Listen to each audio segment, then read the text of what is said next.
గతంలో ఉండబడినటువంటి ప్రభుత్వం కంటే మేము ఎక్కువగా మేలు చేస్తాం, రైతులను ఆదుకుంటాం, ₹1,00,000 రుణమాఫీ చేయలేదు.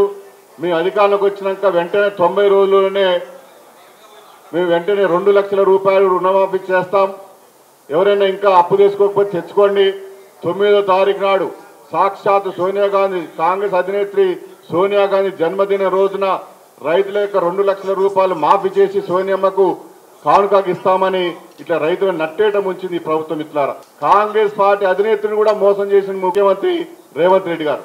మేము అధికారంలోకి వస్తే కనీస మద్దతు ధర పైన భారత ప్రభుత్వం commission for agriculture cost and price ద్వారా మినిమం సపోర్ట్ ప్రైస్ ఇస్తున్న దానిపైన అదనంగా ఈ రాష్ట్రంలో రైతాంగానికి ప్రతి క్వింటాలకు ₹500 బోనస్ ఇస్తామని చెప్పారు. పంట నష్టాన్ని ₹25,000 ఇస్తామని చెప్పిండు. గత ప్రభుత్వం 10,000 ఇస్తున్నది, 2 కార్లు ఇస్తున్నారు. రైతు బంధు మేము అధికారంలోకి వస్తే 3 కార్లు ఇస్తాం, ₹15,000 చొప్పున ఇస్తాం సంవత్సరానికని కళ్ళబొల్లు కబులు చెప్పి మాయమాటలు చెప్పి రైతుల యొక్క ఓట్లు వేసుకుని గెలిచి అధికారంలోకి వచ్చినటువంటి కాంగ్రెస్ పార్టీ ప్రభుత్వం ఈ రోజు రైతుల నోట్లో మట్టి కొట్టింది. మిత్రులారా, కాంగ్రెస్ ప్రభుత్వం రేవంత్ రెడ్డి గారి ప్రభుత్వం ఏదైతే మాట ఇచ్చిందో 15,000 ఎకరానికి ఇస్తాని ఈ రోజు వరకు దాని పేరు మార్చి రైతాంగం పేరు మీద రైతు బంధు పేరు మార్చి రైతు భరోసా అని పేరు పెట్టి ఈ రోజు వరకు కూడా ఎకరాకు 15,000 ఇస్తాని ₹1 బిల్ల కూడా రైతులకే వేయలేదని ఈ సందర్భంగా రైతులకు సోదరులకు తెలియజేస్తా ఉన్నాను. అలాగే ఈ కౌలు చేస్తే రైతులకు ₹12,000 ఇస్తా అన్నాడు. ఈ రోజు వరకు కూడా ₹12,000 ఎవరి ఖాతాలో జమ కాలేదు, ఎవరికి ₹1 కూడా ఇవ్వలేదని ఈ సందర్భంగా వాళ్ళని డిమాండ్ చేస్తా ఉన్నాం. రైతాంగ ఓట్లతోటి మీరు ప్రభుత్వానికి వచ్చిరు, ప్రభుత్వానికి రాగానే ఒక మాట చెప్పిండు, ₹1,00,000 లోన్ తీసుకున్నా అన్నదమ్ములారా రైతులారా, వెంటనే నేను 9వ తారీఖు నాడు ప్రమాణ స్వీకారం చేస్తున్నా, తీసుకొని వాళ్ళందరూ బ్యాంకుల దగ్గరికి పోయి ఇంకొక ₹1,00,000 తీసుకుంటే నేను రాగానే 9వ తారీఖు నాడు ₹2,00,000 రుణమాఫీ చేస్తా అన్నాడు. ఈ రోజు వరకు ఎక్కడైనా ఏ జిల్లాలైనా ఏ మండలాలైనా ఏ గ్రామాలైనా పిఎస్సి సెంటర్లు కానీ ఎక్కడైనా ఐకేపీ సెంటర్లు కానీ పోయి అడగండి, మీరు ₹1 కూడా రుణమాఫీ జరగలేదు.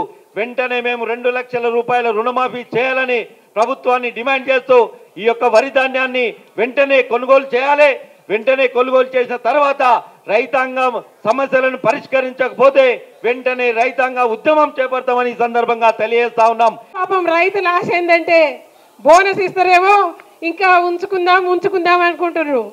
అసలు మిల్లర్లు కూడా ఎట్లా దోపిడీ చేస్తుండంటే ఇక్కడ ఐకేపీ సెంటర్ పెట్టకపోతే అక్కడ తీసుకుపోయేసరికి వాళ్ళంతా కుమ్మక్కై ఈ తాలు ఉందని ఈసారి కొంచెం నీళ్ల వసతి కూడా తక్కువ వచ్చేసరికి కిలో తాలు ఉంటే 10 కిలోలు తీసేస్తారు. ఈ మంత్రులు వచ్చి అక్కడ ఏం స్టేట్మెంట్లు ఇస్తారంటే రైతులందరూ పోయి మంత్రుల దగ్గర పోతే ఖబర్దార్ మిల్లర్లారా, రేటు ఇవ్వాలి, మీరు మద్దతు ధర ఇవ్వకపోతే ఖబర్దార్ అంటారు. మళ్ళీ వెనకంగా ఆ మిల్లర్లను పిలుచుకొని మాట్లాడుకుంటారు. రేవంత్ రెడ్డి సూట్ కేసులు ఢిల్లీ పంపాలి, మిల్లర్లు సూట్ కేసులు ఈ మంత్రులకు పంపాలి. ఇక అది పరిస్థితి. ఇక రైతులకు కూడా ఎవరింటారు చెప్పండి మీరు? ఇవాళ రైతులకి ఉట్టి హామీలు ఇచ్చి నిజంగానే సిటీలో అన్ని సీట్లు రాలే కాంగ్రెస్కు, గ్రామాలలో ఎందుకు వచ్చినాయి? అక్కడ రైతులు గెలిపించిండ్రు, నమ్మి నాన్న వస్తే ఇవాళ పుచ్చి బుర్రలు అయిపోయిన పరిస్థితి.